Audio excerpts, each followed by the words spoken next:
Ryback. Here we are at the 2016 Hall of Fame induction ceremony. What does this night mean to you? Because you're a relatively young star on the roster. What's it like for you seeing the legends being inducted? You know, for me, it's always a very special night. It's always important to pay respect to those who came before you, and they paved the way for all the opportunities that we take for granted now, and without them there would be no us. So for me it is just incredible, and Michael Hayes going in, I'm hearing rumblings that he's going to be performing possibly Bad Street tonight, so it's a very, very exciting night.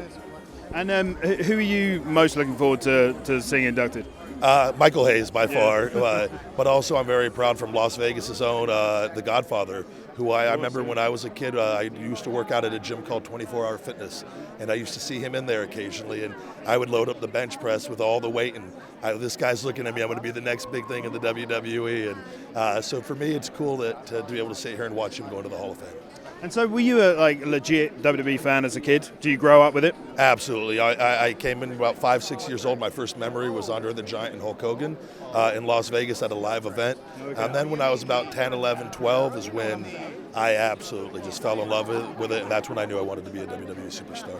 So Sting's obviously being inducted tonight. Were you always a WWE guy, or did you ever watch WCW as well? As I got older, I flipping through the channels, came across WCW and didn't even know there was another promotion. Okay. And I remember seeing him, and he's heavily influenced my career actually, and the beating on the chest and things, guys like him that he brought to the table.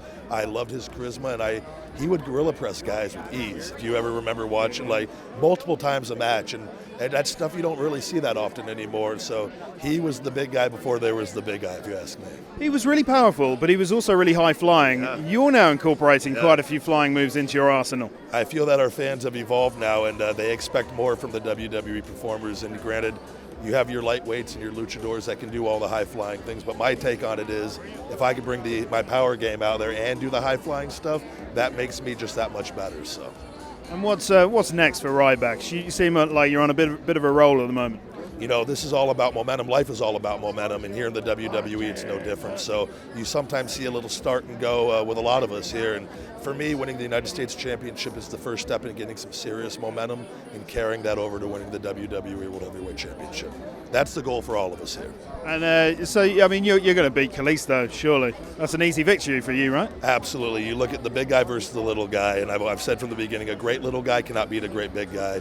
If you look at Floyd Mayweather, who's arguably one of the greatest lightweight boxers of all time, if you put him in the ring with someone like Muhammad Ali or Iron Mike Tyson in his prime, those heavyweights win every single time, and tomorrow will be no different. Awesome. Well, Ryback, it's a pleasure to see you. Loving your blue suit, by the way. Thank you. We're here in Dallas. I was a big Cowboys fan growing up. There you go. And also I wanted to say, I heard you on I think it was Steve Austin's podcast. Yes. And I had a all new respect for you after listening to that. Listening to your story and stuff, it was really good. Thank you. There's a lot of things that our fans don't get to always see here on WWE TV. Yeah. So I'm very honored that Steve, and Jericho also allowed me to do his podcast. Huge opportunities to be able to go out there and just tell my side of things. So without them, it wouldn't have been possible. Awesome. Well, have a great night. Thank you, sir. Good to see you. Yes. Lovely to meet you. Thank you.